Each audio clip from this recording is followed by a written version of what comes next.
Bonjour à tous. Bon, je me présente, je m'appelle Paul Landsberg, je suis interne au premier semestre et bien sûr je fais partie du bureau de l'ISNAR IMG comme responsable partenariat. Voilà, donc en tout cas, bienvenue dans ce café débat du Forum ADEP en présence de deux intervenants. Donc monsieur Paul Schaeffer qui est docteur en sciences sociales et futur confrère, docteur Bastien Douden, voilà, qui est médecin généraliste remplaçant. Donc bon café débat et bonne participation à l'atelier. Bonjour, merci à tous d'être venus aussi nombreux. Moi, donc oui, je suis le docteur Douden. Étant donné que c'est un atelier public, je suis censé vous présenter mes liens d'intérêt. Donc, j'ai pas de lien direct avec l'industrie pharmaceutique depuis plus de 5 ans. Moi, j'ai comme vous reçu des stylos pendant l'externat. Par contre, je reçois plus la visite médicale depuis au moins 2 ou 3 ans et j'ai eu un repas offert par l'industrie pharmaceutique quand j'étais en D3. Donc ça commence à faire un petit peu de temps. Voilà, ça c'est les obligations légales. Sinon, je suis médecin généraliste remplaçant dans la région de Lyon et l'Ardèche. Bonjour, pour ceux que j'ai pas encore vus, qui n'étaient pas à la séance plénière hier, je me présente rapidement aussi. Donc moi je suis aussi membre du Forum ADEP. Je suis pas médecin, mais je suis docteur en sciences de l'éducation. J'ai fait ma thèse sur la formation des étudiants en médecine par rapport à l'influence de l'industrie pharmaceutique. Donc, vous voyez, on est plein dans le sujet. Et je suis aussi membre de Prescrire et de la Troupe du Rire, un petit collectif qui a fait le livret de comment être indépendant par rapport à l'industrie pharmaceutique, que vous connaissez peut-être parce qu'il a beaucoup circulé. Bastien aussi en fait partie d'ailleurs.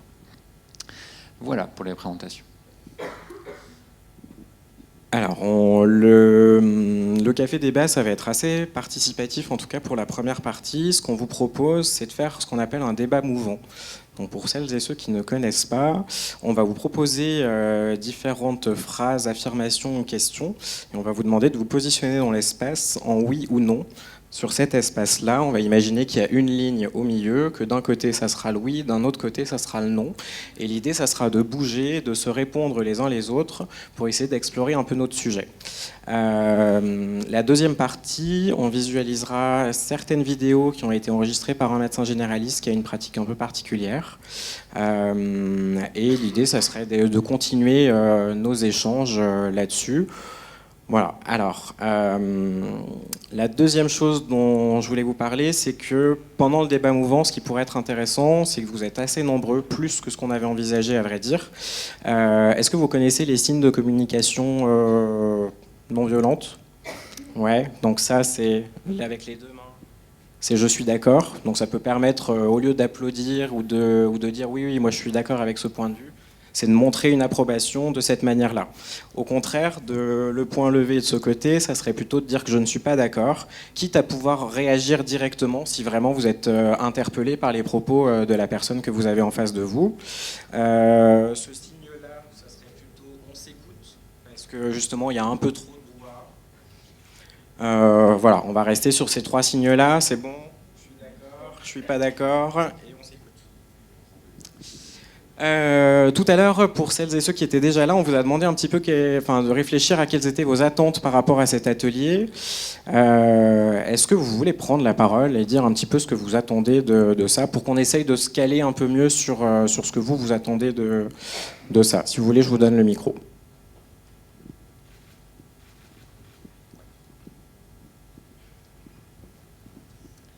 Merci, je suis Clémentine, interne à Montpellier. Du coup, moi, c'est parce que je me rends compte que je suis qu'en premier semestre et déjà, je suis sous l'influence, disons que la source de connaissances vient aussi des labos, j'ai l'impression, et qu'en commençant l'internat, moi, je suis en recherche de justement formation. Et en vous écoutant justement hier, je me suis dit, mais je suis complètement droit dans l'influence des labos et du coup, j'attends d'avoir des outils mais des outils concrets pour me dire est-ce que je suis dans ma juste place là, est-ce que j'apprends quelque chose d'objectif ou pas, et si ça l'est pas, vers quoi je peux m'orienter. Quelqu'un d'autre veut prendre la parole? Est-ce que ça colle à peu près tout? Ok.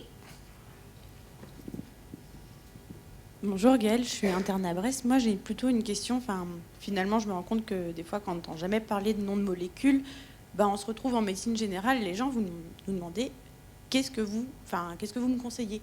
Et juste leur dire une crème pour le corps, ah oui mais vous avez un nom. Moi ça m'est déjà arrivé, en fait je me sens juste bête parce que je ne sais pas du tout quoi leur conseiller et c'est vraiment leur attente. Donc c'est un peu comment est-ce qu'on peut faire dans ces cas-là.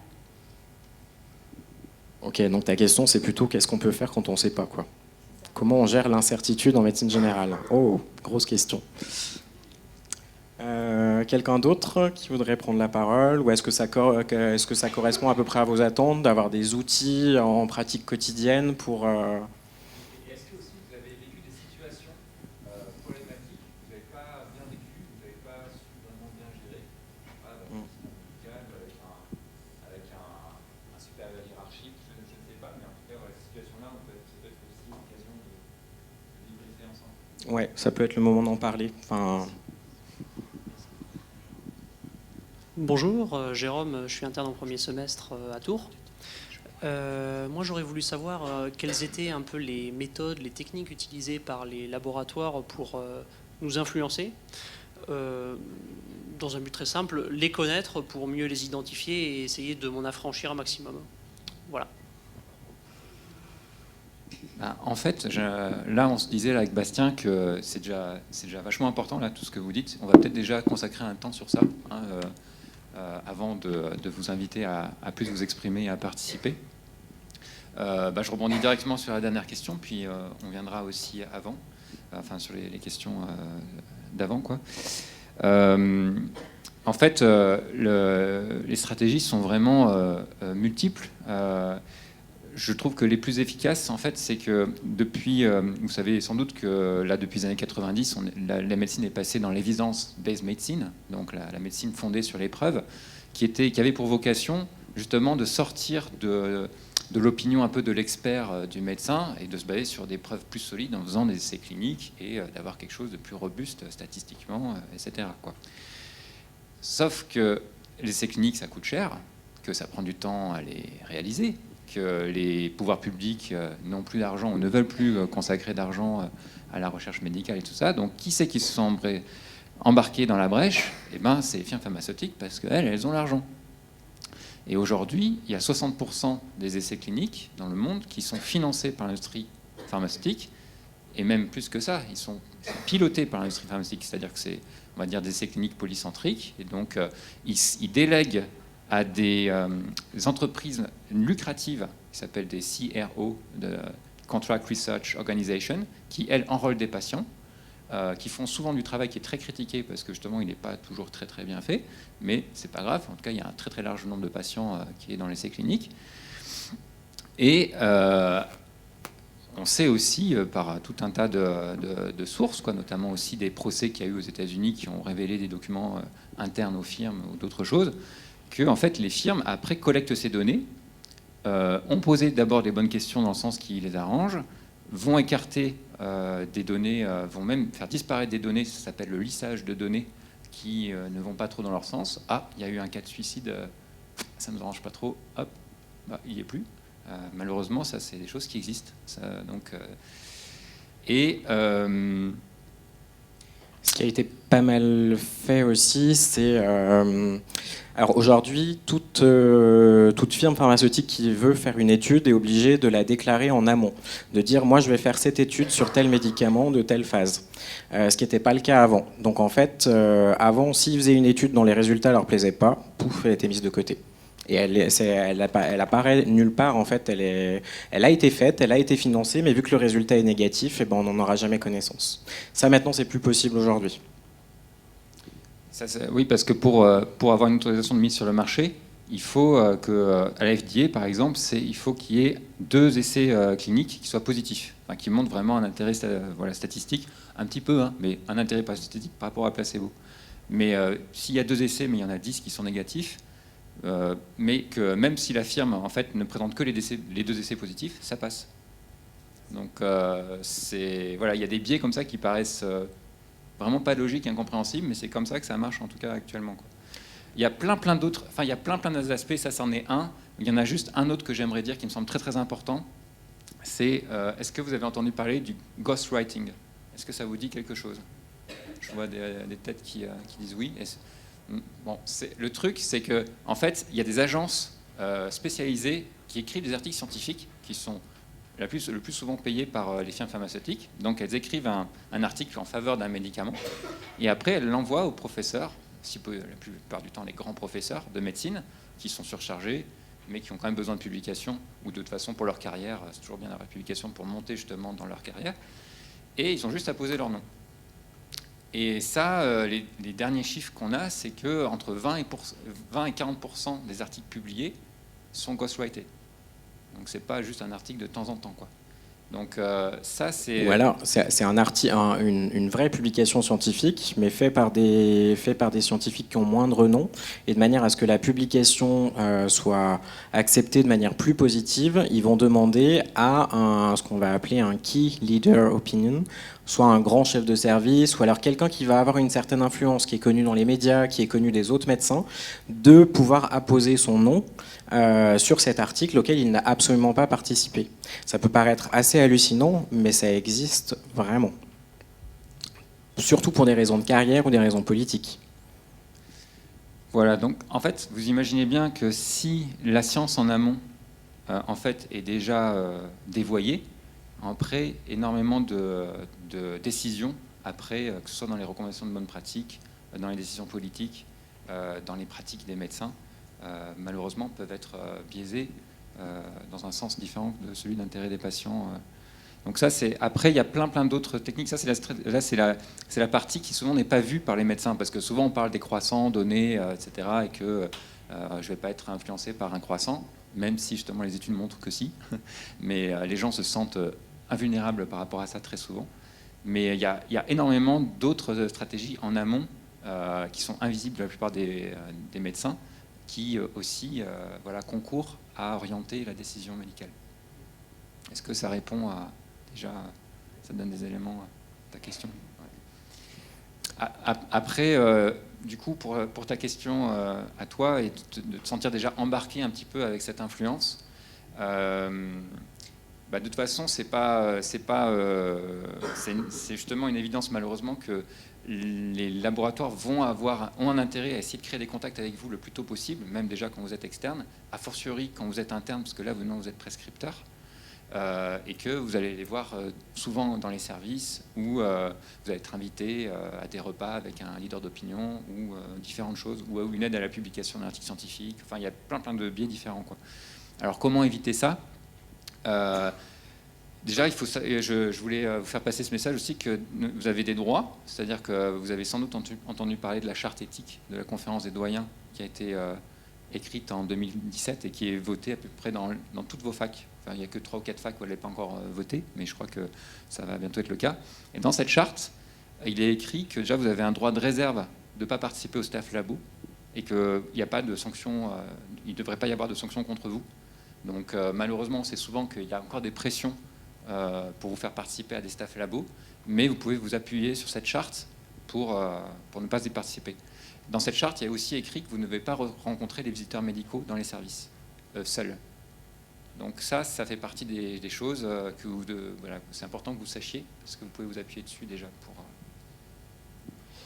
Est-ce que vous avez des expériences avec les visiteurs médicaux, ou je sais pas, des choses qui vous ont interpellé ou qui vous posent question? On n'oublie pas ta question. Bonjour, Amélie, interne à Strasbourg. Alors moi, je suis un petit peu plus avancée dans le cursus. Là, actuellement, je suis en SASPAS. Et en fait, on en a beaucoup des visiteurs médicaux qui viennent, en fait, parce qu'ils viennent voir à la base le médecin du cabinet. Et en fait, je voulais savoir par rapport à ça si la charte éthique, elle était aussi là-dedans. Enfin, si on pouvait en fait tout à fait refuser ces visiteurs médicaux. Tu peux complètement. Mais vraiment, en fait, alors, ce qui est le plus compliqué, c'est d'arriver à trouver la manière qui va te poser le moins de problèmes à toi pour pouvoir dire non. Parce que c'est toujours chiant de devoir dire non à quelqu'un et on ne sait pas comment faire. On veut être sympa et tout, sauf qu'en pratique, eux en face, ils ont l'air super sympas. Donc c'est hyper compliqué de dire non. Moi, ce que je leur disais quand j'étais en stage, c'est... Bah, je suis désolé, mais du coup j'ai fait un choix, c'est celui de ne pas recevoir la visite médicale. C'est pas contre vous en tant que personne, hein, mais c'est simplement que j'ai pas envie d'avoir à faire le tri des informations que vous allez me donner. Parce que vous allez probablement me donner des informations qui sont peut-être intéressantes, mais dans le lot, il va aussi y en avoir qui vont complètement biaiser mon raisonnement, donc j'en veux pas. Et je préfère m'informer autrement, tout simplement. La plupart du temps, ça les a plutôt interpellés, dans le sens où ils voulaient creuser un peu, ils posaient des questions et tout. Après, je leur disais, ben voilà, je suis désolé, mais j'ai des patients qui m'attendent et je préfère les privilégier eux que de privilégier une information biaisée, quoi, par exemple. Et il faut, enfin, franchement, n'hésitez pas. Et ça, vous pouvez. Moi, j'ai commencé à le faire dès mon premier stage d'internat, où j'étais en médecine de spécialité dans l'hôpital de Valence, et j'avais demandé à ma chef de service ce qu'elle en pensait. Donc c'était plutôt cool parce que elle était plutôt ok pour que je dise que je voulais pas recevoir les visiteurs. Ils ont essayé 3-4 fois de venir me voir. Je leur ai servi le même discours à chaque fois et après ils venaient plus et j'ai eu aucun problème avec ça. Voilà, c'est pas toujours facile quand on est seul et c'est parfois à discuter avec vos co-internes dans les stages aussi, peut-être de tous adopter la même manière de faire. Ça peut être plus facile de faire bloc que d'être seul dans son coin aussi. Du coup, d'avoir ces discussions-là. Après, le choix reste personnel, hein. Si quelqu'un choisit de recevoir les visiteurs médicaux, c'est une option qui est possible. Après, il faut savoir pourquoi on l'a fait et quelles conséquences ça peut avoir sur nos choix en termes de prescription.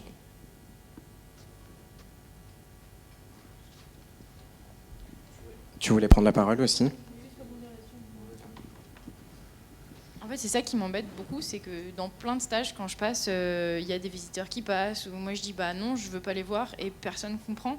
Et au sein de mon internat, là où je suis, on est 90 internes, et quand je me retrouve à discuter avec eux, c'est clairement t'es borné, t'es égoïste, et ta démarche, elle n'a pas de sens. Et je suis souvent seule dans ces situations-là. Alors, la première chose que j'ai envie de te dire, c'est que t'es certainement pas seul en fait. Mais vraiment. Et enfin, moi, ça a été une difficulté pendant tout mon internat aussi. Alors, j'étais pas seul parce que je connaissais pas mal j'étais déjà membre du Formindep et je lisais déjà la revue Prescrire.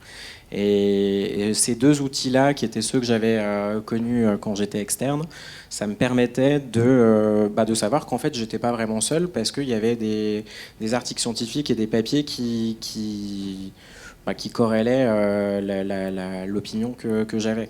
Alors ouais, c'est difficile, c'est hyper difficile en stage mais du coup, j'utilisais l'argument que j'ai dit, c'est j'ai pas envie de faire le tri en fait. Et c'est parce que finalement, ça va me prendre encore plus de temps et d'énergie de devoir faire le tri dans une information qui va de toute façon avoir des biais. De toute façon.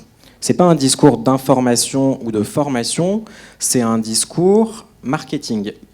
Le discours du visiteur médical, alors bien sûr, il va parler un peu des effets secondaires, mais généralement, il va les mettre de côté. Il va carrément mettre en avant les aspects positifs du médicament. Et c'est normal, et on ne peut pas leur en vouloir pour ça, en fait. C'est leur taf. Mais ils font un taf de commercial, et c'est pas un boulot d'information ou de formation médicale. Moi, je veux bien rebondir aussi. Ça, c'est vraiment une grande difficulté quand on se retrouve quand même isolé. Et le Formindep a été à la base créé par un médecin généraliste aussi pour ça, pour, comme il disait, rassembler les solitudes, parce que quand on est un peu seul à contre-courant, on peut perdre courage ou ça peut vraiment démotiver et voilà, ça peut être vraiment difficile. Les témoignages que moi j'ai eus quand j'ai interviewé des étudiants en médecine pour ma thèse là-dessus, il y en avait qui étaient dans ton cas. Il y en avait aussi qui racontaient des choses qui étaient heureusement autres. Enfin, tu vois, par exemple, une étudiante qui au début était seule, mais au bout d'un moment, il y a un de ses co-internes qui est venu manger avec elle parce que justement, il se posait des questions, il disait mais pourquoi en plus tu restes tout seul et tout. Et finalement, en fait, petit à petit, c'est tout le service qui a fini par venir manger avec elle. Donc, des fois, heureusement, ça se passe comme ça, quoi. Mais bon, ça reste globalement quand même, on sait bien que la tendance actuelle reste à travailler avec les labos, c'est les partenaires les partenaires de soins. Et puis voilà, c'est bien. Malheureusement, on leur délègue aussi la convivialité, les temps de repos un petit peu. C'est eux qui vont les organiser, c'est eux qui vont amener les petits fours, c'est eux qui vont faire un petit peu souffler le service. Et ça va pas, quoi. Enfin, ça, à mon avis, tous les soignants ont sans doute des choses à penser. Là, je voyais un article dans le British Medical Journal où en fait, ils ont réouvert une salle de repos dans un des services. Et ça a changé énormément de choses là où ils étaient. Mais voilà, enfin, je sais pas, je sais que c'est pas une question simple, mais j'espère que ça pourra. Est-ce qu'il y en a qui ont déjà reçu des pressions, c'est un grand terme, mais pour aller justement à la visite, pour aller je sais pas, au staff labo ou à la visite médicale du service, parce que sinon, par exemple, le service allait perdre certains financements, ou est-ce que vous avez déjà eu des choses comme ça ?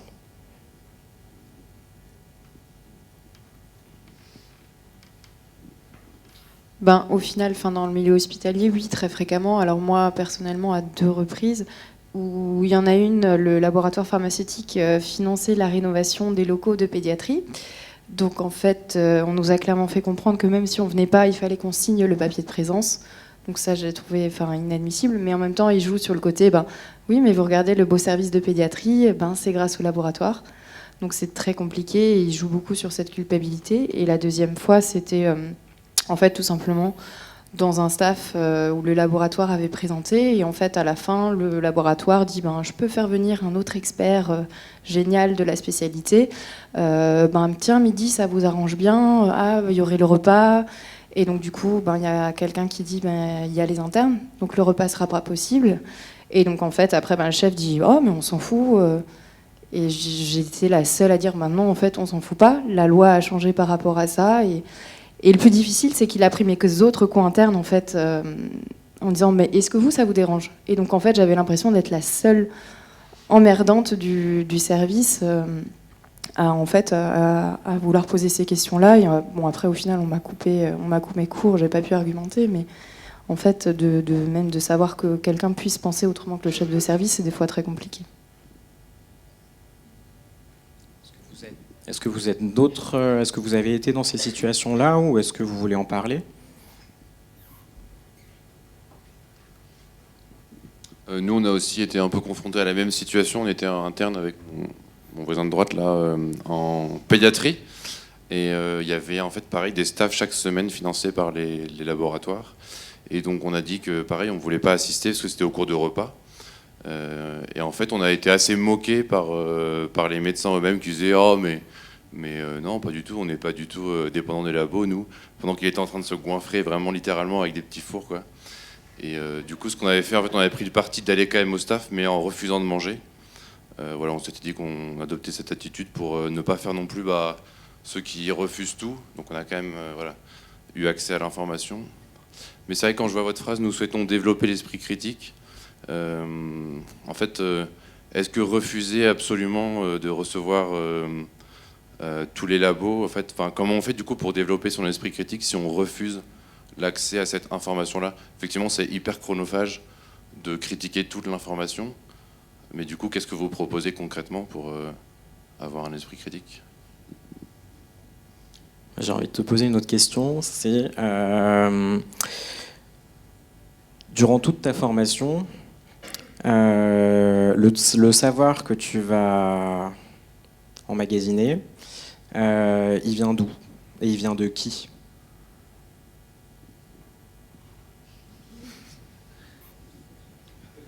Alors, je vais vous livrer mon sentiment, mais moi j'ai eu l'impression que pendant mes stages, et surtout pendant le stage Prat, à la fin de ce premier stage Prat, j'avais acquis certains mécanismes un petit peu automatiques, où en fait je reproduisais les prescriptions que faisait mon chef, mon ancien chef.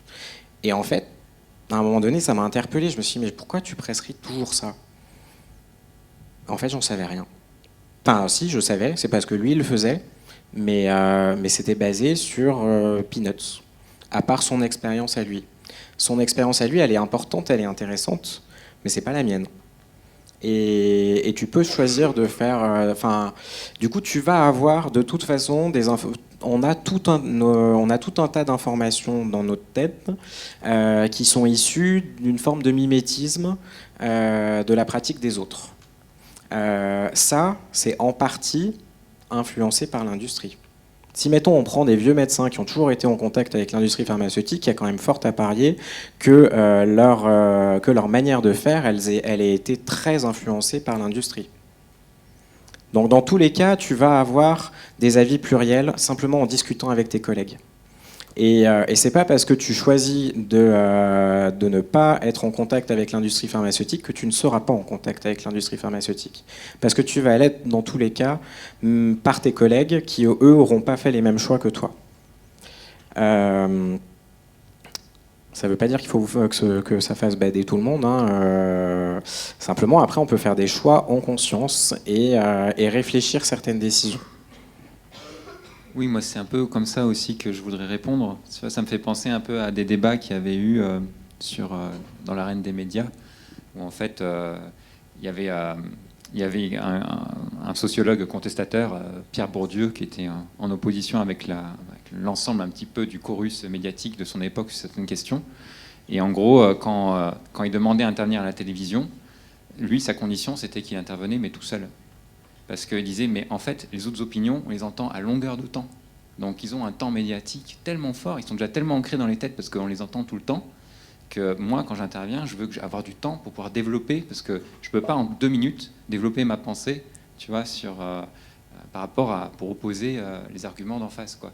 Et en fait, c'est un peu la même chose, là, je trouve, en médecine, quoi. C'est-à-dire qu'on pourrait se dire par neutralité ou par justesse, quand on intervient quelque part, il faudrait qu'il y ait quelqu'un de l'industrie pharmaceutique et quelqu'un de nous pour pouvoir qu'on discute. Mais en fait, les opinions de l'industrie pharmaceutique, elles sont tellement dominantes, de manière générale, dans le savoir et dans les pratiques. Rien que sur les essais cliniques, comme je t'ai dit, il y a 60% qui sont quand même financés et contrôlés par l'industrie pharmaceutique. Que là, le besoin, d'un point de vue pour moi, et pas que pour moi, là je parle par rapport à ce que dit la littérature scientifique en termes d'indépendance du besoin des patients, du besoin des systèmes de santé, il y a besoin de rééquilibrer vraiment dans l'autre sens. Il y a besoin qu'il y ait des espaces comme là où on puisse parler de ça, et qu'il y a besoin que ce soit des gens comme Prescrire ou comme d'autres qui puissent apporter un savoir qui contrebalance déjà celui qui a tendance à aller de côté, quoi. Et alors vous, pour moi, vous êtes... moi, je suis, comme je l'ai dit, je suis docteur, mais je ne suis pas médecin. J'essaie de faire comprendre ça à ma grand-mère depuis des années, mais c'est pas facile. Et en fait, pour moi, vous êtes vraiment une génération qui avait la chance d'être les héritiers de professionnels de la santé qui, dans les années 70, ont dit on en a marre justement d'être dépendant de l'information de l'industrie. On va créer des outils d'information le plus fiables possible par des soignants, faits par des soignants, pour des soignants et indépendants. Et ça a été Prescrire. Ça a été 1980. Ils vont fêter leurs 40 ans à la fin de l'année. Et ils ont commencé à 10 autour d'une table. Esprit associatif, ISNAR, on va dire, tout ça. Et aujourd'hui, Prescrire, c'est 170 salariés. 120 équivalents temps plein. Et c'est un des plus grands contre-pouvoirs dans le monde entier. Enfin, il n'y a pas d'équivalent de Prescrire dans d'autres pays, quoi, qui font une expertise indépendante du médicament, avec tout un processus où ils ont réussi à parler de scandales, à alerter sur les scandales des années en avance, qui essayent de faire de porter une voix de contre-pouvoir aussi à Bruxelles, ou par rapport à, parce qu'il y a plein de choses qui se passent maintenant au niveau européen, bien sûr. Donc, on a la chance puisqu'ils sont en France, c'est chez nous. Et voilà. Et pour moi, c'est un outil. Des fois, ils peuvent peut-être se tromper, ils sont pas parfaits non plus, mais ils ont tout un processus pour essayer d'apporter l'information la plus fiable, et en tout cas ils sont indépendants, ils sont financés que par les abonnés. C'est aussi pour ça que c'est, comme je vous l'ai dit, déjà il y a 170 salariés, donc c'est pour ça que c'est un coût aussi Prescrire, mais voilà, en 40 ans, il me semble qu'ils ont largement démontré qu'ils font un travail de qualité, et que vous pouvez vous en servir pour essayer de baser vos décisions, quoi. Et moi, ça répond aussi un peu à ta question au fond sur la crème. Je vais laisser Bastien rebondir, parce que moi justement je prescrirai jamais, mais par contre ça m'arrive de conseiller sur des choses, quoi, comme tout citoyen par rapport à des choses. Et moi je vais voir Prescrire, quoi. La première chose que je fais, c'est voir s'il y a quand même des choses après sur des questions de crème ou de cosmétiques, peut-être que ça rentre pas forcément dans des dispositifs médicaux, où peut-être qu'il n'y a pas tout dans Prescrire. Mais en tout cas, quand on parle de traitement de médicaments, la première chose que moi je fais, c'est quand même de voir ce que prescrire, si prescrire a dit quelque chose, quoi. On peut pas être sur tous les fronts en même temps pour te répondre justement, et on sait pas tout, et on saura jamais tout en fait. Et ce qu'on apprend pas mal en médecine générale par rapport aux autres spécialités, c'est justement comment gérer cette incertitude. On nous demande tellement de connaissances, mais on ne peut pas toutes les avoir, donc on va faire notre chemin petit à petit. Et tu parlais du nom de crème que le patient voudrait. Alors c'est vrai que quand c'est une crème qui n'est pas sur prescription, ben, j'ai un petit peu du mal à répondre. Alors je vais m'informer sur certains produits qui seraient un peu plus allergènes, ou voilà, du coup en déconseillant plutôt certains produits, plutôt qu'en en conseillant d'autres. Par contre, quand c'est des médicaments, si je ne les connais pas, en général, la première chose que je fais, c'est que je vais voir sur la base médicaments.gouv.fr, et ensuite je vais sur l'application Prescrire que j'ai installée sur les postes des différents médecins que je remplace. Parce qu'avoir toute la bibliothèque Prescrire sur soi, pas possible, mais là sur l'ordinateur, il y a une application où il y a tous les articles de Prescrire depuis 1981 qui sont répertoriés. Donc ça me permet d'avoir déjà une première vue sur ce que me demande le patient ou la patiente, et de pouvoir répondre. Si je vois que Prescrire émet un avis qui est complètement défavorable sur ce médicament-là, je cherche un peu à savoir pourquoi. Je vais explorer aussi les représentations du patient, pourquoi il veut ce médicament-là en particulier. Parce qu'on peut accéder à la demande d'un patient dans une approche centrée patient, même si c'est quelque chose avec lequel on n'est pas du tout d'accord. Ça se négocie et ça se travaille. Mais c'est peut-être pas tout à fait le sens de ta question, si tu voulais. En fait, dans le contexte, c'était vraiment un petit garçon qui avait un eczéma atopique, pas important, mais qui avait besoin d'une. Enfin, j'avais conseillé une crème hydratante. Il dit du coup, laquelle je prends? Enfin, c'est ça. On nous demande des marques. Et bien là, les pharmaciens, c'est leur taf aussi. Mais non, mais c'est vrai, on peut pas tout connaître, donc on trouve des stratégies, et on n'est pas parfait, on ne sera pas parfait. Donc, si vraiment il y a certains produits où tu sais qu'il faut pas mettre, ça sera pas utile, tu peux dire, je sais pas moi, une crème où il y a du dioxyde de titane à l'intérieur, non, c'est peut-être cancérigène, évitez quoi. Enfin, voilà, si vous conseillez ça, moyen. Mais tu peux te reposer aussi sur d'autres professionnels de santé, parce que si on bosse en groupe, c'est aussi pour ça, on n'a pas réponse à tout. Et le pharmacien, son rôle, c'est de conseiller aussi. Il est rémunéré pour ça. Donc, tu peux pas tout savoir.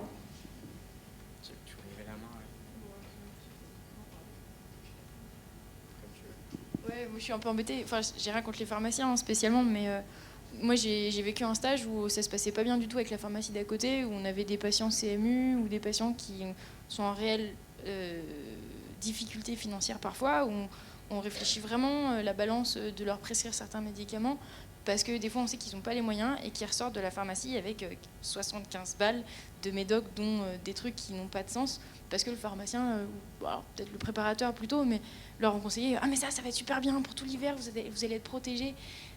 Et nous, on voit le patient revenir avec sa prescription trop fière, et en fait on s'est juste regardé avec mon prat en disant « C'est pas possible, enfin, ça va jamais s'arrêter ».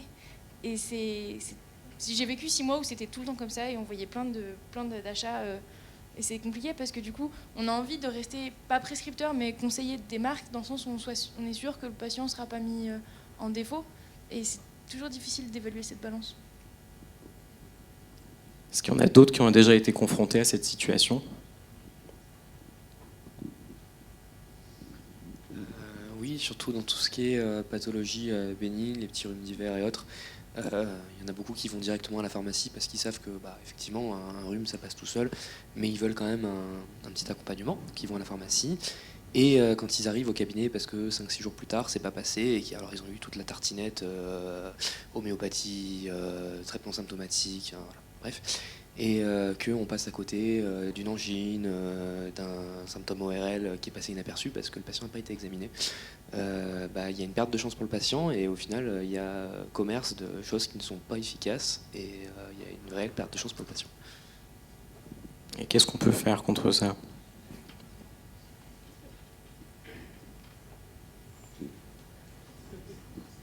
Margot, je suis interne Med-G à Brest. Je ne sais pas du tout si ce que je veux dire c'est débile ou pas, mais est-ce qu'on ne pourrait pas réussir à trouver un intermédiaire entre, voilà, on ne prescrit pas forcément une marque parce qu'on ne veut pas se faire influencer.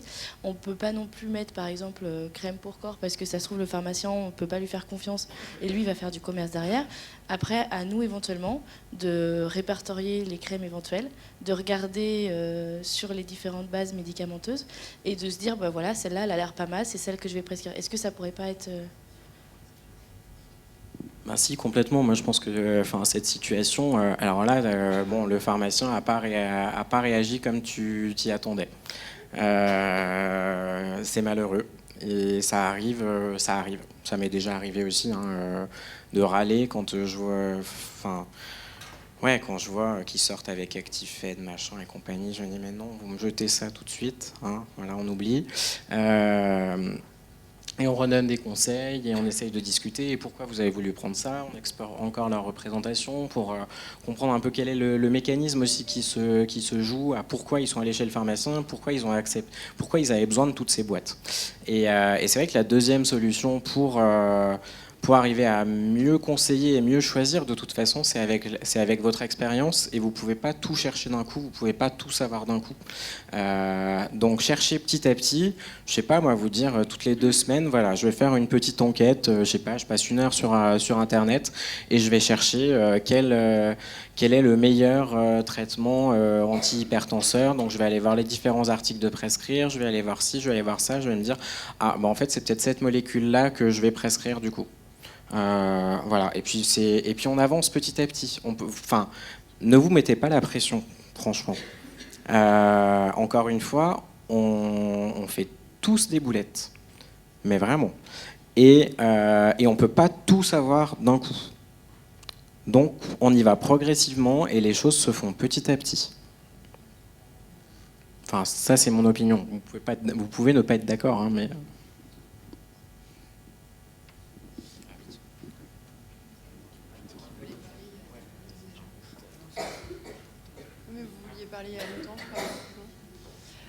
Moi, je sais pas, je reviens surtout à cette histoire de pharmacie qui prescrit une liste entière de médicaments aux médecins, aux patients, pardon.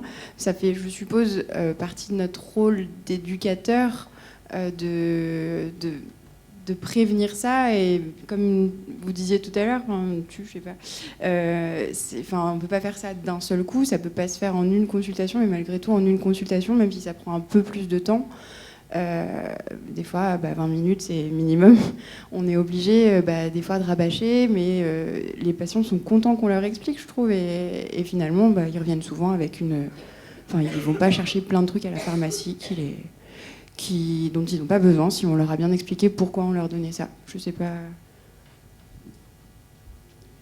Je vais prendre l'exemple des vasoconstricteurs, qui arrivent quand même hyper fréquemment. Maintenant, quand je rentre dans certaines pharmacies, et notamment les pharmacies d'à côté, qui sont à côté d'où je travaille, quand je fais un remplacement un petit peu long à un endroit donné, qui est une pharmacie juste à côté, en général, je vais me présenter, je vais les voir, je vais leur dire voilà, je suis le remplaçant de tel médecin, et je regarde un peu la pharmacie aussi. Je vais regarder comment sont placées les boîtes de médicaments. Si par exemple je vois qu'il y a des boîtes avec des vasoconstricteurs qui sont pile au niveau des yeux derrière le comptoir, je me dis oula, toi ça va pas aller, parce que ça veut dire que ces boîtes-là, tu les mets vraiment en évidence et potentiellement il y a peut-être un peu moins de réflexion sur le médicament. Si je vois que ces boîtes elles sont pas en évidence et qu'au contraire elles sont plutôt en bas, derrière, je me dis que c'est peut-être pas forcément c'est pas forcément ce vers quoi, c'est pas le médicament qui va être proposé par le pharmacien. Ça, j'en discutais avec un collègue qui est pharmacien et qui justement qui est remplaçant et qui lui aussi analyse un petit peu la manière dont ses collègues travaillent et dont ses collègues placent les médicaments dans la pharmacie. Voilà, ça peut être une piste. Puis après, ça peut être de rentrer en contact avec le pharmacien aussi si on voit qu'on n'est pas d'accord du tout. Et après, pour revenir sur l'histoire des vasoconstricteurs, alors c'est vrai que moi, je suis un petit peu... je suis un peu tranché sur la question. Je me suis dit, pas de vasoconstricteur pour quasiment personne. voilà, c'est un positionnement que j'ai qui est peut-être un peu radical, et je vais être bien moins radical sur d'autres trucs.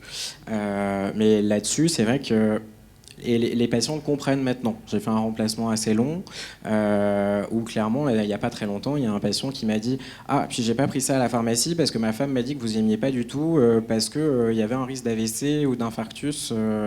Alors voilà, j'étais là « Ok, bon, je vois que le message est passé. » Et même si ce risque-là, il est minime, il me paraît un peu disproportionné par rapport aux effets attendus de ces médicaments-là.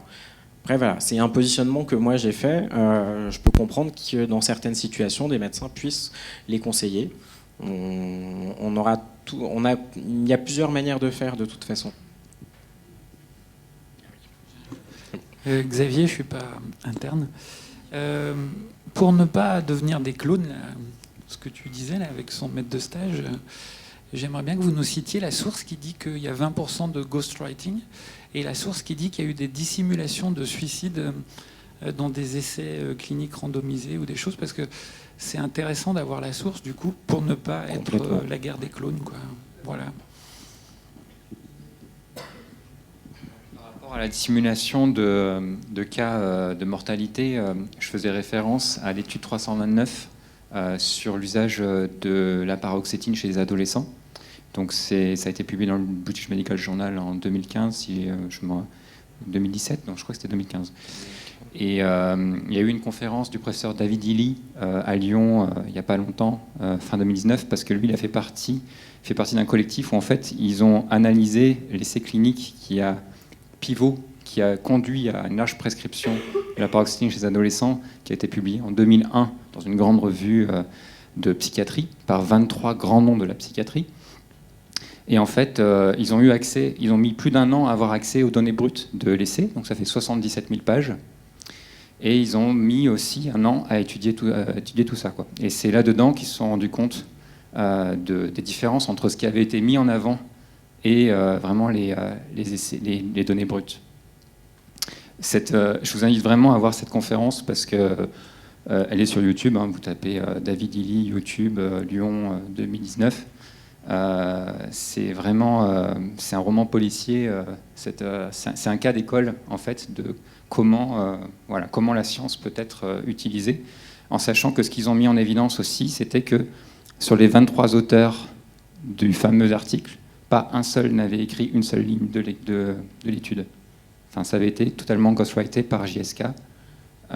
Donc ça a été à travers des documents internes de la firme. Donc c'est un exemple de ghostwriting, par exemple. Je vais vous donner la source. Vous me laissez 3 secondes pour vous donner la source. Qu'est-ce que... Oui, j'avais envie de rebondir, mais je ne sais plus. Je vais chercher. Je me retrouve avec 2 micros, du coup. Ok, qui veut prendre la parole? Est-ce que vous avez une question, une remarque? C'est important, les sources, c'est vrai. Ça me fait penser à... On voit pas mal d'informations qui circulent sur Internet ou qui sont absolument pas sourcées. Et c'est vrai que ça me fait un peu peur. Ça, par exemple, je prends l'exemple de la newsletter du professeur Joyeux, où il paraît dire des choses intéressantes, où il parle de vaccination, il dit qu'il n'est pas contre, mais si, mais ça. Et en fait, moi, je me suis abonné à ses newsletters, j'ai suivi un petit peu ce qu'il racontait, parce que ça m'intéressait. Et en fait, jamais, je n'ai vu de source en fin de ces newsletters. Je lui ai envoyé plusieurs mails, aucune réponse. Donc c'est vrai qu'à ce moment-là, l'information scientifique et qui est à destination des patients, c'est un peu dangereux, quoi. Puis c'est aussi un positionnement de dire les patients ne sont pas capables de comprendre l'information scientifique, en tout cas tous, donc ça sert à rien de la donner. Voilà, moi c'est un truc qui m'a interpellé sur comment s'informer, et voilà. On n'a pas du tout suivi le programme qu'on avait prévu. Pas du tout. Est-ce que ça vous intéresse quand même de continuer comme ça ou pas? Ou vous avez d'autres attentes, d'autres questions?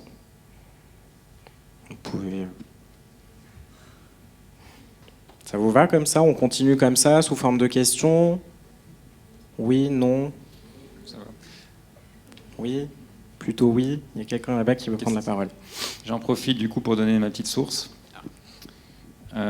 Si mon téléphone se rappelle. Donc Sergio Sismondo, Ghost Management, How much of the medical literature is shaped behind the scenes by the pharmaceutical industry, plus medicine, 2007. Et après, il y a d'autres publications, notamment David Illy, Dina Catel, dans le British Journal de Psychiatrie 2003. Eux, ils arrivent entre 20 et 40%. Et il y a aussi Stéphanie Nguy et All, Haunted Manuscripts, dans Accountability in Research en 2005. C'est à peu près, les chiffres sont concordants, quoi, autour de 20% plutôt 40%. Merci de me donner la parole. Donc, je me suis Elisabeth Gormand, je suis présidente de l'Ordre des médecins du Rhône et puis présidente de la section jeunes médecins au Conseil national. Et j'étais invitée par l'ISNAR et je remercie l'ISNAR de m'avoir invitée. J'ai écouté, je n'ai pas participé, mais j'ai écouté beaucoup aujourd'hui. Alors, le problème que vous soulevez avec l'industrie pharmaceutique, il est très difficile. Effectivement, on a pris maintenant de façon radicale, parce qu'il fallait bien à un moment donné être radical pour pouvoir reparler d'indépendance professionnelle. Ça fait partie du code de déontologie. C'est un élément important. L'indépendance professionnelle, c'est difficile. Et ça demande justement de développer un grand esprit critique, mais surtout, là on parle que du médicament, mais dans toute votre formation, avoir un esprit, apprendre beaucoup, parce qu'il y a une masse d'informations incroyables en médecine. Et il faut mémoriser, et il y a Internet, il faut mémoriser, et après il faut être critique. Donc c'est là où on attend un peu aussi de l'intelligence artificielle, qui, j'aime pas ce terme, de l'intelligence augmentée, qu'elle nous aide à mieux discerner, à mieux comprendre et à mieux faire chacun ses choix professionnels et ses choix thérapeutiques. Voilà, ça c'est le premier point. Donc je ne peux que souscrire à ce que vous dites. Le deuxième point, c'est que l'industrie pharmaceutique, malheureusement, elle s'est implantée dans le paysage de la formation. Et c'est pour ça que certains d'entre vous, en particulier les spécialistes, se sont dit, mais si on nous enlève les laboratoires, qu'est-ce qu'on va faire pour apprendre à utiliser les robots ? Moi, je suis radiologue. Si on ne m'apprend pas à utiliser une IRM et je ne travaille pas avec Siemens, je ne peux pas utiliser correctement mon IRM. Donc ça demande de redéfinir des façons de travailler justement avec les industriels en général. Donc ça aussi, c'est quelque chose à construire et je pense que c'est important. Le troisième, c'est qu'il ne faut pas non plus se mettre... vous parliez de prescrire, c'était un des premiers, mais il faudra qu'il y ait d'autres personnes et vous les construirez et vous ferez vos propres groupes. Parce que quand on n'a aussi qu'un seul lobbying, j'ai travaillé beaucoup sur le dépistage du cancer du sein et j'étais quand même en colère parce que dans le dépistage du cancer du sein, il n'y a pas de médicaments, c'est au service des femmes. Et je me suis heurtée à prescrire, qui réinterprétait une littérature un peu complexe, en particulier statistique sur les faux diagnostics, qui demandait beaucoup de connaissances de mathématiciens. Et quand on faisait interpréter les séries par des mathématiciens différents, on arrivait à du surdiagnostic de 3%, du surdiagnostic de 25% avec les mêmes chiffres. Donc on voit bien qu'il y a aussi un problème et qu'il faut demander des avis différents. Tout ça pour vous dire que l'indépendance professionnelle, c'est quelque chose que vous apprendrez toute votre vie et il faut se construire autour avec toutes ces connaissances et c'est extrêmement important. Et c'est bien que vous en parliez et que vous éveillez cette conscience chez vos collègues. Pour ce qui est des staffs, j'ai été très... Ça me pose question qu'à un staff, on oblige à participer à un staff si vous n'avez pas envie d'avoir un repas. Je n'ai pas d'avis personnel là-dessus, c'est juste que c'est votre avis, il est important et c'est important de le défendre. Merci de m'avoir donné la parole. Merci de votre intervention. Est-ce que certaines personnes veulent réagir par rapport aux propos qu'on vient d'entendre ? J'ai une petite question, j'ai une petite remarque. Vous parlez du dépistage du cancer du sein.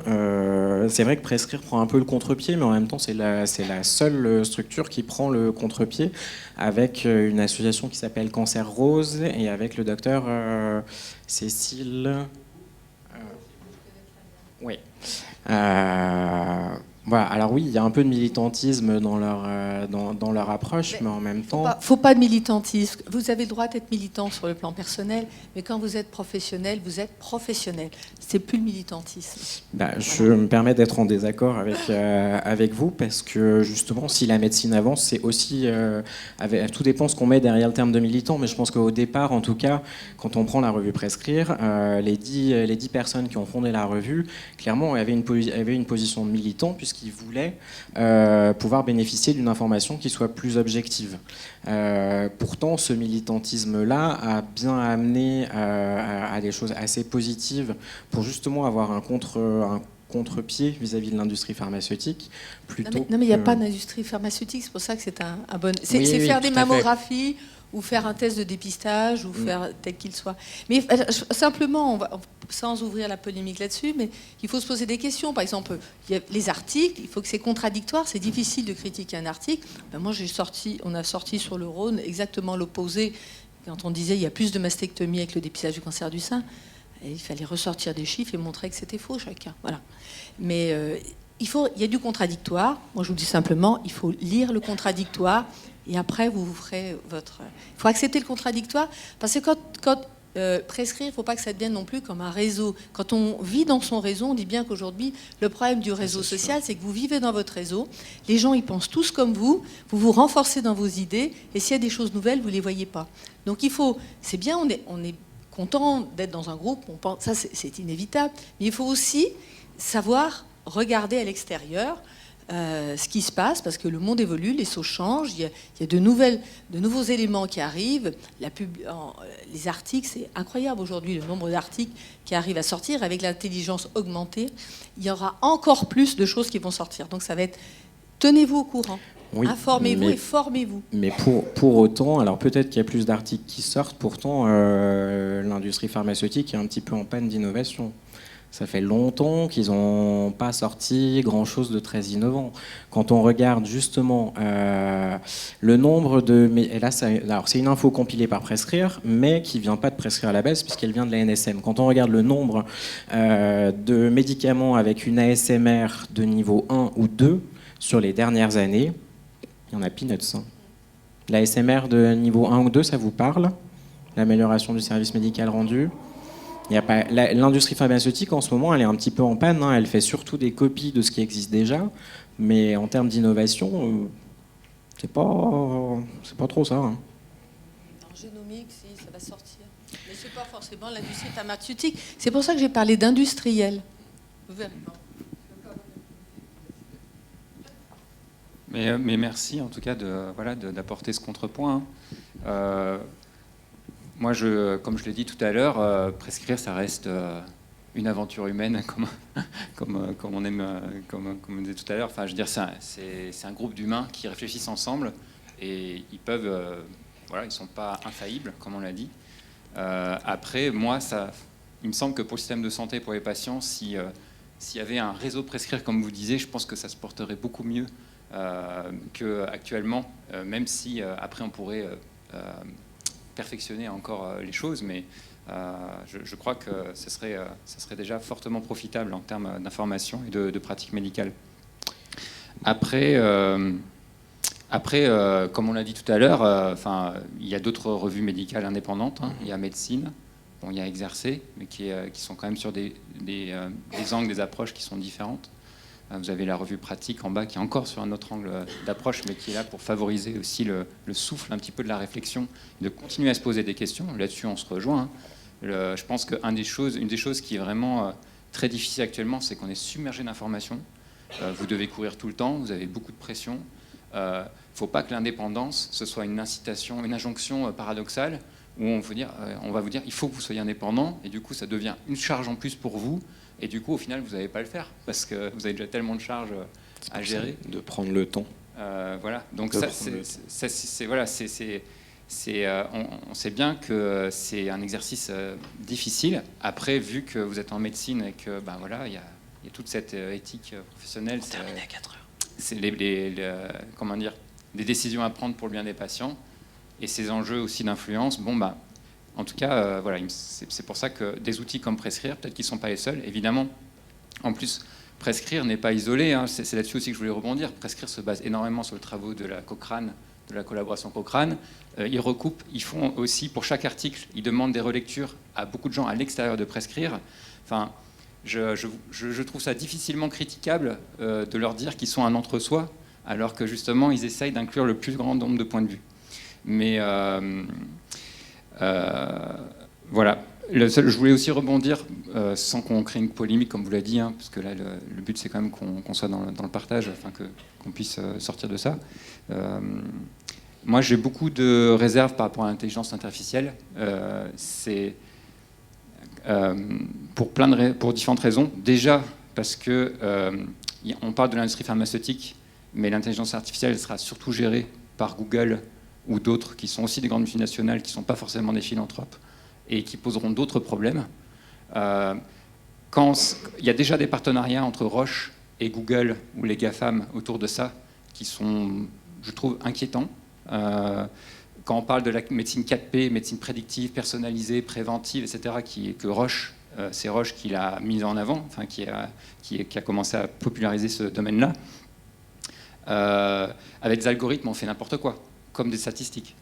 Ça peut être une manière très très facile de dire « Ah, regardez, grâce à notre super algorithme, on a déjà prévu que dans 20 ans, vous allez être malade, donc on va vous traiter dès maintenant. » Enfin, on peut faire n'importe quoi. Hein. Ça, vous avez peut-être entendu parler du disease mongering.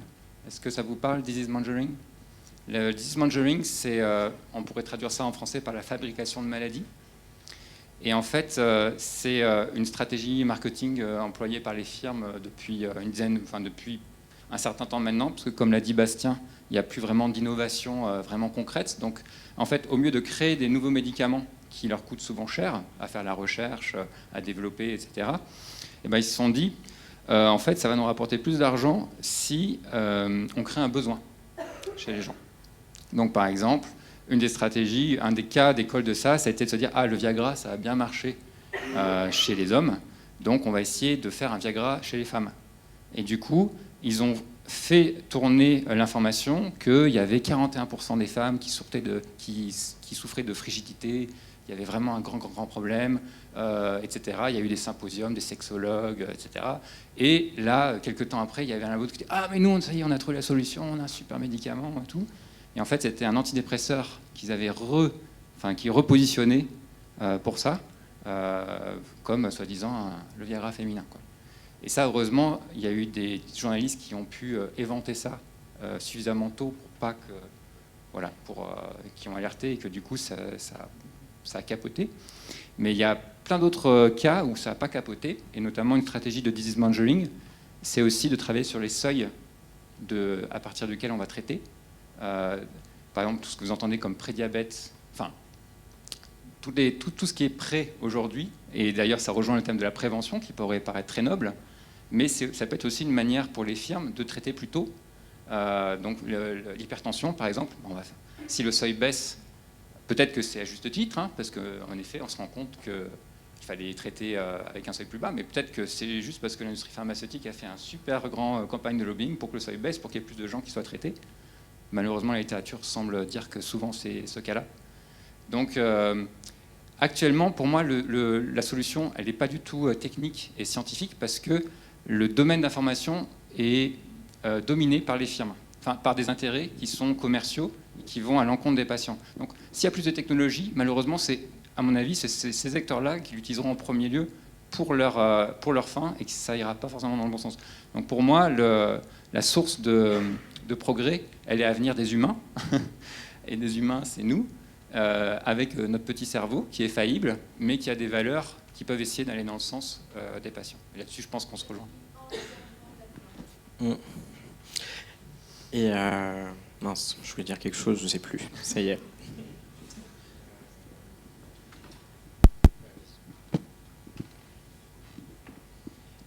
Moi, je change un peu de sujet, du coup, je ne sais pas si vous voulez rebondir. C'est juste que concrètement, je ne sais pas en quoi consiste Formindep, qu'est-ce que vous faites, qu'est-ce que vous proposez. Ah, oui. Juste un petit mot. On va répondre à la question. J'ai retrouvé ce que je voulais dire. Je voulais parler de. Alors, c'est vrai qu'on a beaucoup parlé de Prescrire, mais parce que Prescrire, en fait, c'est quasiment la seule revue qui a un véritable contre-avis. Après, oui, ça peut être un avis qui est un peu trop tranché parfois, qui est peut-être un peu trop radical. Et quand tout à l'heure, je parlais de l'approche centrée patient. Et l'approche centrée patient va en discutant vraiment avec son patient, avec ses représentations, avec ses attentes, une prescription que nous, on aurait vue comme étant avec une balance bénéfice-risque défavorable, peut prendre une balance bénéfice-risque favorable pour le patient dans un contexte donné. Donc la revue prescrire n'a pas raison sur tout, clairement, et chaque décision se discute avec son patient aussi, avec le ou la patiente plus que son patient.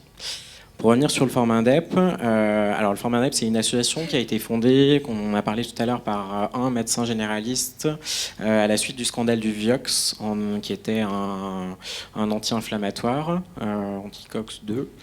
Et en 2004-2005, parce que justement, il se rendait compte qu'il n'y avait pas vraiment d'appui... Enfin, qui se rendaient compte que la formation n'était pas indépendante. Clairement, deux lobbies qui ne veulent pas le bien des patients, mais veulent le bien de leur portefeuille.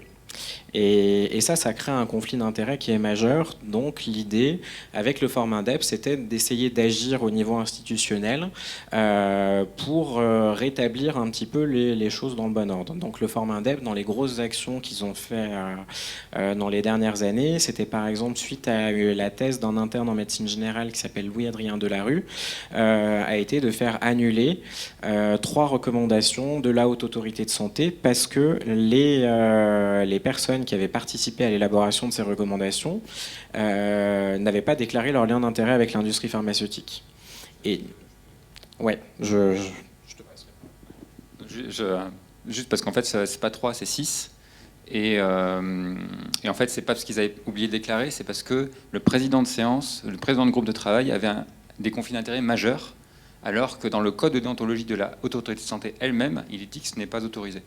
Donc en fait, on a juste demandé à la Haute Autorité de Santé, enfin c'est pas qu'on a demandé, on a fait un recours en justice devant le Conseil d'État pour obliger la Haute Autorité de Santé à appliquer son propre code de déontologie, ce qui a conduit à l'annulation de ces recommandations, du coup, vu qu'elles avaient pu être édictées sous influence.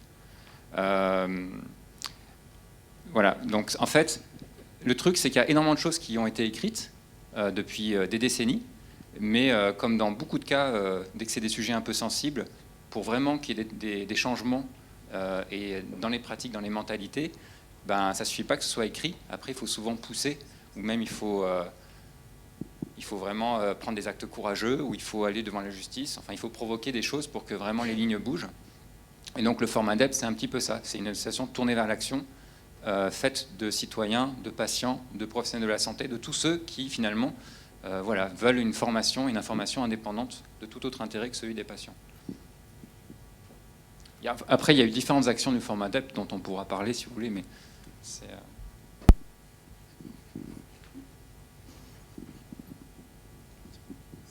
Lorraine, c'est interne en médecine générale à Tours.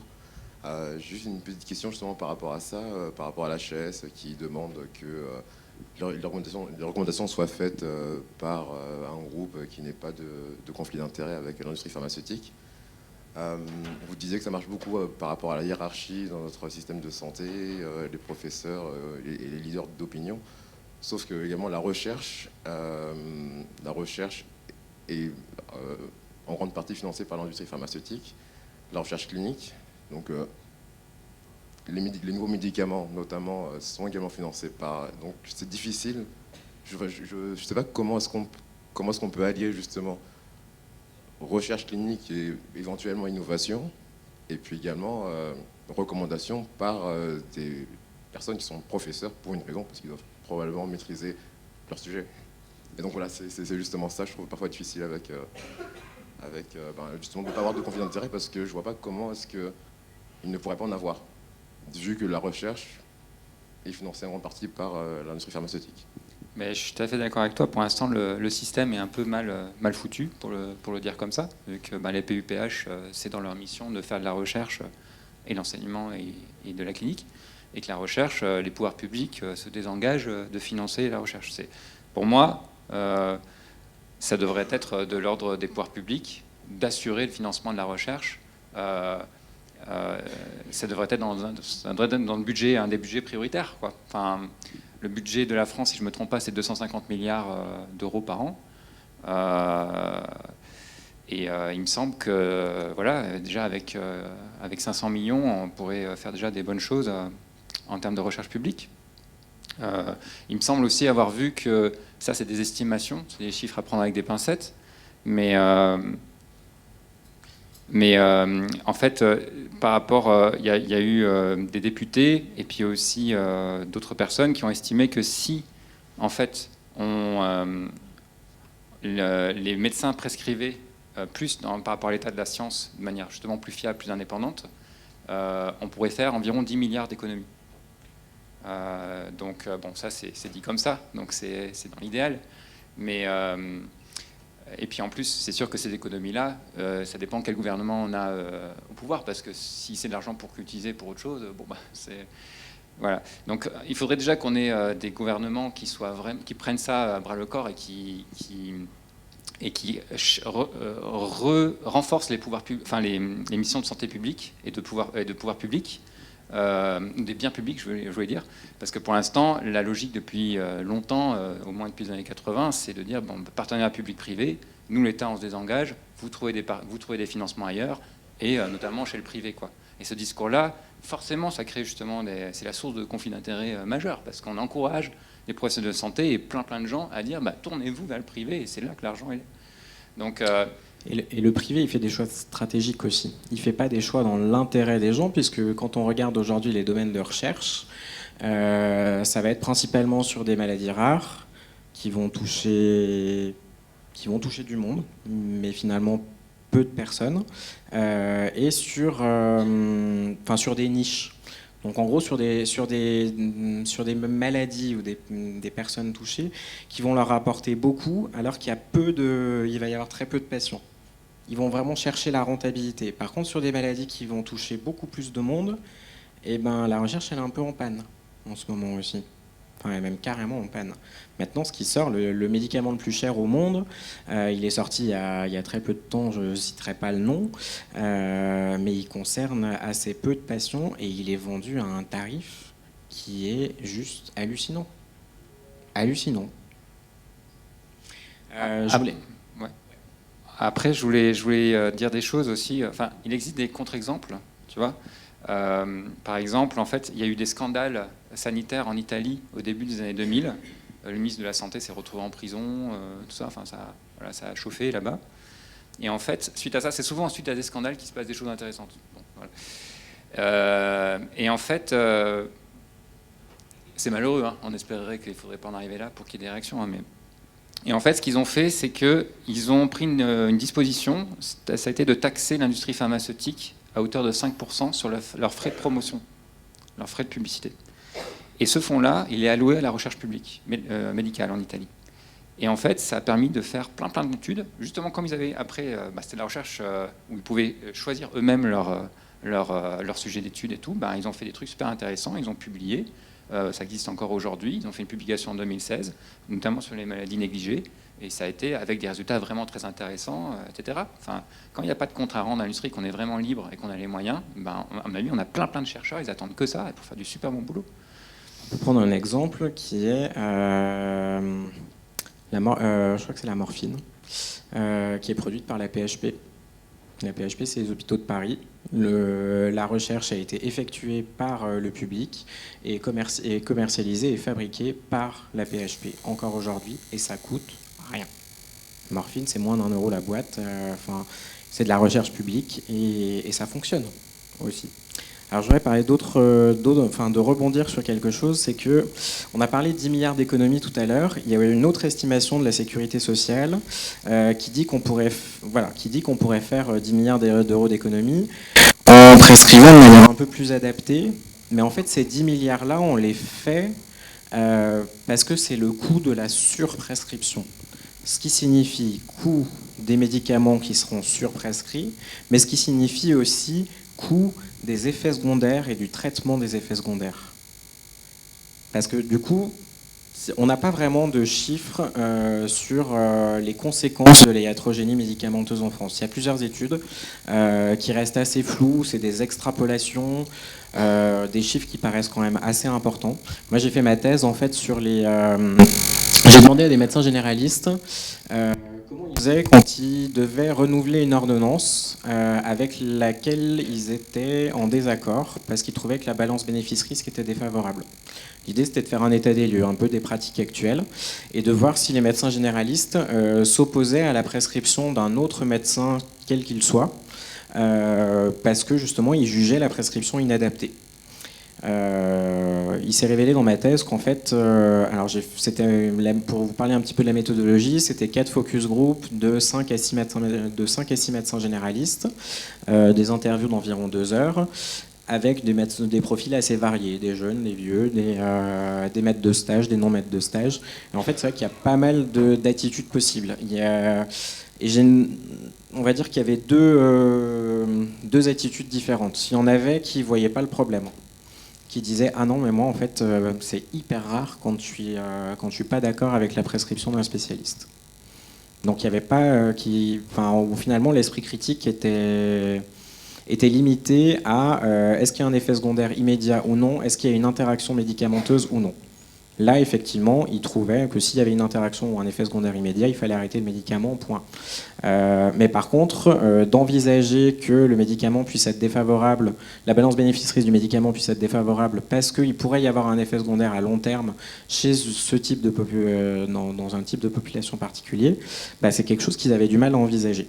À l'inverse, il y avait plutôt des médecins qui étaient maîtres de stage universitaires qui allaient s'opposer très facilement à certaines prescriptions, avec pour objectif vraiment de limiter la prescription médicamenteuse et aussi de limiter les effets secondaires. Ça peut être... on est dans un monde aujourd'hui où il y a plein d'attitudes possibles et où en fait l'intérêt pour vous, pour moi, c'est d'arriver à se positionner dans une incertitude. Parce que comme on l'a vu, les chiffres peuvent être interprétés de différentes manières. Si je reprends les arguments de la présidente du Conseil de l'Ordre du Rhône de tout à l'heure, où elle parlait de l'interprétation des chiffres sur le dépistage du cancer du sein, effectivement, c'est peut-être les mêmes chiffres qui sont interprétés différemment. Ça fait un peu flipper, mais il faut qu'on apprenne à évoluer là-dedans, malheureusement. Ça, on n'a pas bien le choix en ce moment. C'est apprendre peut-être à faire le moins de mal possible. Est-ce que faire le moins de mal possible, ça veut dire moins prescrire, rationaliser encore un peu plus? Est-ce que c'est s'adapter à son patient, parce que si on lui prescrit pas, en fait, ça va tellement l'angoisser que finalement les conséquences vont être pires que si on lui prescrit, que si on le prescrit pas, pardon. Enfin, voilà, il y a beaucoup de questions qui vont surgir dans votre cursus, auxquelles on est confronté tous les jours.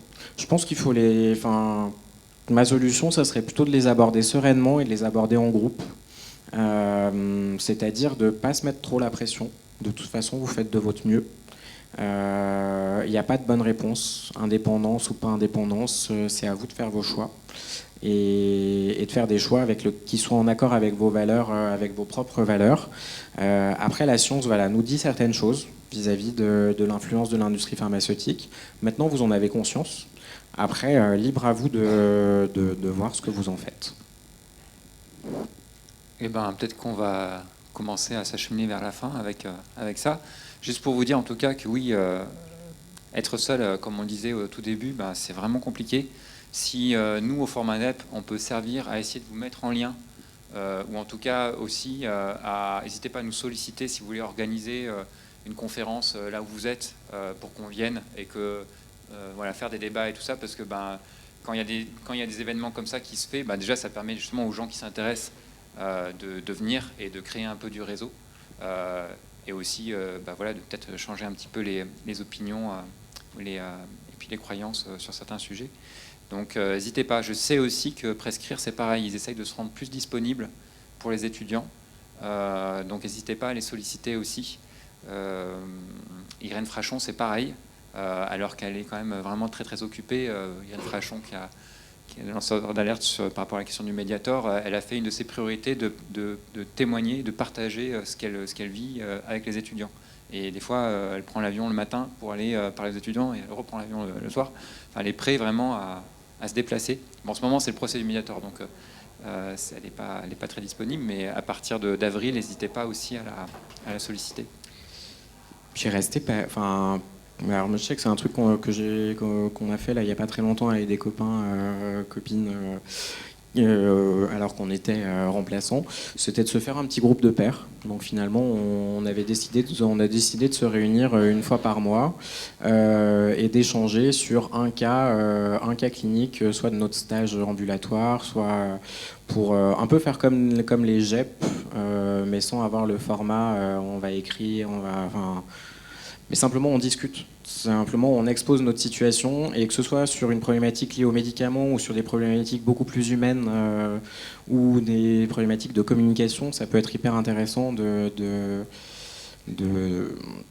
d'en parler et de ne pas rester seul, ou même sur la manière de dire non à la visite médicale, par exemple, de dire faire un petit groupe ou discuter autour d'une bière ou pas, enfin je promeux pas l'alcool, mais voilà, c'est parce que c'est enregistré. Mais de discuter de tout ça et de ne pas rester seul surtout. Et vous avez plein de revues qui vont être financées par l'industrie pharmaceutique, où à la fin, normalement, il y a écrit que les auteurs ont plus ou moins des liens avec l'industrie. Mais quand on voit les déclarations qui sont faites auprès de la HAS pour les recommandations, c'est chaud. Donc vous pouvez vous informer aussi. Vous connaissez le site transparence.gouv.fr? Vous le connaissez tous? Ouais. Ok. Vous pouvez. Est-ce que vous connaissez Heroes for Docs aussi? En fait, c'est juste. Non, mais c'est la même chose. Hein. Je ne vais pas vous noyer de trucs. En fait, c'est juste un collectif qui s'est donné pour but de nettoyer la base de transparence.gouv.santé, parce qu'elle a été assez mal conçue, dans le sens où elle n'est pas très pour un nom. En fait, des fois, vous allez trouver des pages et des pages, et puis en fait, il y a des gens qui ont le même nom, et puis en fait, c'est pas la même personne, et puis en fait, donc c'est vraiment pas forcément, c'est difficilement exploitable en fait. Et donc, eux, ils ont fait tout plein d'algorithmes, machin, pour qu'on tape un nom, et là, il y a en un schéma, il y a les avantages, les conventions, et tout ça. Et en fait, aujourd'hui, même les agences se servent de Heroes for Docs plutôt que la base transparence, d'après ce que je sais, en tout cas certaines d'entre elles. Voilà, ça permet quand même d'avoir une information plus synthétisée et nettoyée par rapport à la base transparence. Et avec les copains avec qui on a fait notre groupe de pairs, en fait, on a un petit groupe WhatsApp où on s'envoie régulièrement des informations durant à la fin d'une consultation ou quoi, en disant mince, j'ai fait ça, mais en fait, je suis pas sûr de moi. Vous connaissez ce médoc, vous auriez fait comme ci, comme ça. Et c'est important aussi de pouvoir communiquer assez rapidement sur certaines situations qu'on a tendance à oublier assez vite. Où c'est vrai que quand on rentre le soir, on n'a pas forcément envie de repenser à la journée, et c'est pas forcément une bonne chose de tout ramener à la maison, mais voilà, en tout cas c'est des pistes qui sont assez personnelles, mais vous avez probablement les vôtres aussi, donc je me permets une dernière information, après je pars, après on arrête, hein, je vous promets, là on est tous en fin de journée, on n'en peut plus, mais je vous donne un rendez-vous pour si vous avez envie de continuer un petit peu à qu'on se rencontre et discuter un peu de tout ça. Le Forum Indep est en train d'organiser les rencontres internationales des groupes No Free Lunch du monde entier, en fait. Ça aura lieu à Paris du 5 au 7 juin. C'est gratuit, enfin, c'est en libre accès. Donc il y a les homologues en fait, du Forum Indep de différents pays qui vont venir pour partager leurs actions. Donc l'idée, c'est que ça a été fait en fait, une première fois à Berlin en 2017. Il y avait 350 personnes qui sont réunies pendant 3 jours, qui venaient d'une douzaine, quinzaine de pays. Ça a été très chouette. Ça a mené notamment à des belles coopérations. Donc cette année, c'est nous qui l'organisons. Ça sera dans les locaux annexes de Prescrire, je pense. En tout cas, ce sera à Paris. Donc n'hésitez pas à venir. Vous aurez les informations sur le site du Forum Indep si vous avez envie. Ou contactez-nous tout simplement, puis on vous donnera les infos. Merci pour tout. Juste avant de conclure, pardon. Est-ce que quelqu'un veut prendre la parole une dernière fois pour une remarque, pour une dernière question ou, Est-ce que ça vous a plu? Est-ce que ça a répondu à vos attentes?